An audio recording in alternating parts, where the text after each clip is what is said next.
A carrier wave of peak voltage 15 volts is used to transmit a message signal. Find the peak voltage of the modulating signal in order to have a modulation index of 60%. So we have modulation index formula.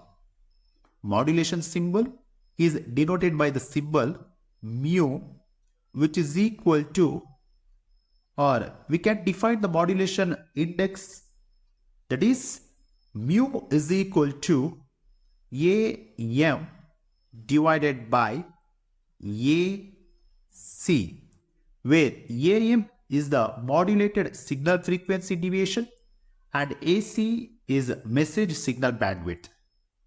And they are given the modulation index is mu value, they are given as 60%.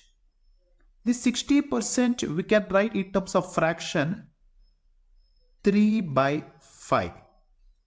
By substituting AM is equal to mu into AC, substitute the values, 3/5 times AC is 15 volts,